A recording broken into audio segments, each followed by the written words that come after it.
मैं चुनाव इसलिए लड़ना चाह रहा हूँ कि जो शिक्षित समाज है, स्नातक समाज है, उसकी कहीं न कहीं उपेक्षा है। उनके जो मुद्दे हैं, वो पूरी मज़बूती के साथ अभी तक सदन तक नहीं पहुँचाए गए हैं। हमारी सबसे बड़ी जो प्राथमिकता होगी, वो होगी रोज़गार, विकास, स्वास्थ्य, शिक्षा। इसलिए हमारी सबसे बड़ी प्राथमिकता होगी। पूर्व सैनिक होने की वजह से मेरे अंदर अनुशासन, ईमानदारी और राष्ट्रभक्ति है, और राजनीति में इन तीनों ही चीज़ों की अत्यंत आवश्यकता है। वो इसलिए चुने कि उन्हें एक ईमानदार, राष्ट्रभक्त और अच्छा प्रतिनिधित्व करने वाला कैंडिडेट मिल रहा है, क्योंकि सेना ने मुझे विषम परिस्थितियों में भी नेतृत्व करना सिखाया है। भाजपा की विचारधारा कहीं न कहीं जो एक सैनिक की विचारधारा होती है, वही भाजपा की भी विचारधारा है। तो वो विचारधारा मुझे बहुत पसंद है। माननीय मोदी जी की और योगी जी राष्ट्र प्रथम, सबका साथ, सबका विकास, देशभक्ति, ईमानदारी।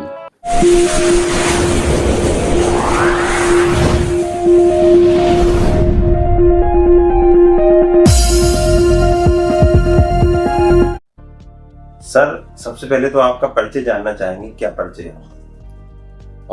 मेरा सबसे पहले परिचय तो है एक भारतीय से बड़ा परिचय किसी का हो नहीं सकता है। और साथ में मैं सेना से पूर्व सैनिक हूँ। नाम कृपेश सिंह सेंगर है। यही मेरा परिचय है। स्नातक विधान परिषद का चुनाव होने जा रहा है और आप चुनाव लड़ने के लिए भी कहीं ना कहीं मन बना रहे हैं। क्यों आप चुनाव लड़ना चाहते हैं?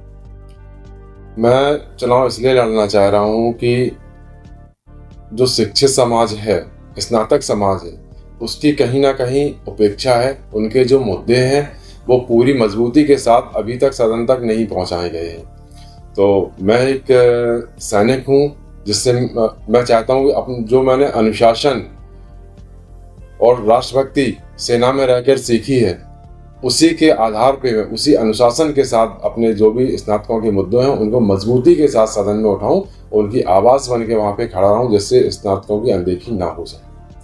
आपकी सबसे बड़ी प्राथमिकता क्या होगी? हमारी सबसे बड़ी जो प्राथमिकता होगी, वो होगी रोजगार, विकास, स्वास्थ्य, शिक्षा। इसलिए हमारी सबसे बड़ी प्राथमिकता होगी। पूर्व सैनिक रहे आप, इसके होने से आपके राजनीतिक जीवन में क्या लाभ है? पूर्व सैनिक होने की वजह से मेरे अंदर अनुशासन, ईमानदारी और राष्ट्रभक्ति है, और राजनीति में इन तीनों ही चीज़ों की अत्यंत आवश्यकता है। और जब जिसके अंदर ईमानदारी, राष्ट्रभक्ति है, तो वो एक कुशल नेतृत्व भी कर सकता है। उसी चीज़ को लेके मैं आगे बढ़ूँ। स्नातक जो मतदाता है, वो आपको ही क्यों चुने?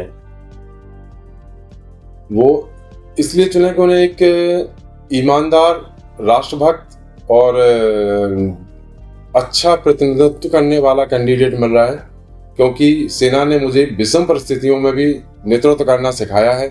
उस अनुभव को लेके मैं आगे बढ़ूंगा और अशिक्षित समाज का प्रतिनिधित्व करूंगा। भाजपा की विचारधाराओं से क्यों जुड़े हुए हैं आप? भाजपा की विचारधारा कहीं ना कहीं जो एक सैनिक की विचारधारा होती है, वही भाजपा की भी विचारधारा है। तो वो विचारधारा मुझे बहुत पसंद है। माननीय मोदी जी की और योगी जी राष्ट्र प्रथम, सबका साथ, सबका विकास, देशभक्ति, ईमानदारी। शिक्षा व्यवस्था में किस तरह का सुधार होना जरूरी है आपके साथ? शिक्षा व्यवस्था में मेरे हिसाब से जो है, सबसे पहले तो पाठ्यक्रम का जो आधुनिकीकरण है वो होना चाहिए। शिक्षा का डिजिटलाइजेशन होना चाहिए। निरंतर व्यावसायिक शिक्षा वाले पाठ्यक्रम हैं, उनको जोड़ा जाना चाहिए, जिससे जो आने वाली युवा पीढ़ी है, उसको रोजगार के नए नए अवसर मिले। आप सदन में कौन कौन से मुद्दे उठाएंगे यदि आप कहीं ना कहीं भविष्य में आप बनते हैं? सदन में हमारा सबसे पहला तो जो मुद्दा होगा, जो हमारे स्नातक हैं, शिक्षक हैं और जो बेरोजगार हैं, उनको रोजगार के अवसर प्रदान करने के लिए सबसे पहले मेरा मुद्दा होगा। और उनको जब तक वो स्नातक करने के बाद जब तक उनको कहीं रोजगार नहीं मिलता है, वहाँ तक उनको एक स्नातक भत्ता दिया जाए। सरकार की जिम्मेदारी होनी चाहिए हर स्नातक को रोजगार भत्ता देने, बेरोजगारी भत्ता देने की। स्नातकों के लिए आपकी क्या विशेष योजनाएं रहेंगी? स्नातकों के लिए हम कौशल विकास केंद्रों की स्थापना, और नए उद्योग धंधों के लिए प्रयास, नए निवेश के लिए निवेशकों को लाना, इन सब के माध्यम से हम रोजगार दिलाने का काम करेंगे, जिससे स्नातकों को रोजगार मिले। युवाओं के लिए क्या विजन है आपका? युवाओं के लिए सबसे बड़ा विजन यही है कि युवा देश की शक्ति है। युवा से बड़ी कोई किसी देश की शक्ति नहीं हो सकती है। तो युवाओं को एक अच्छा मार्गदर्शन देना, कौशल विकास केंद्रों के माध्यम से और स्टार्टअप के माध्यम से उनको रोजगार के अवसर प्रदान कराना। बुंदेलखंड में सबसे बड़ी समस्या क्या है इस समय? बुंदेलखंड में जो सबसे बड़ी समस्या है वो दो है तो ज्यादा, लेकिन दो मेन है। सबसे बड़ी समस्या है जो पलायन यहाँ से, और दूसरी समस्या है बेरोजगारी और जल की और पलायन की बहुत बड़ी समस्या। इन दोनों ही समस्याओं पे मैं मुख्य रूप से काम करूंगा और ये सदन तक आवाज पहुंचाऊंगा, उनको सदन में रख के अपनी बात को और समस्या का समाधान कराने का पूर्णतः प्रयास करूंगा। शिक्षकों की समस्याओं पर आपका किस तरह का दृष्टिकोण है? शिक्षकों की कई सारी समस्याएं हैं, उन पे अभी हम ज्यादा बात नहीं करेंगे, लेकिन हाँ इतना मुझे पता है कि शिक्षकों की बहुत सारी समस्याएं हैं। उनके साथ कहीं ना कहीं कुछ चीजों को लेके उपेक्षित महसूस कर रहे हैं शिक्षक अपने आप को। उन समस्याओं को उठा के सरकार के सामने कोशिश रहे कि उनकी जो उपेक्षित महसूस कर रहे हैं उसको दूर किया जाए। निजी क्षेत्र में रोजगार कैसे बढ़ेगा? किस तरह के प्रयास होंगे आप?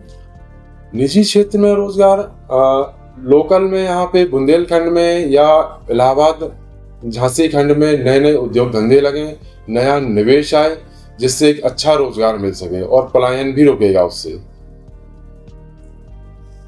तो आप अपने जो मतदाता हैं उनसे क्या मैसेज है आपका उन लोगों तक?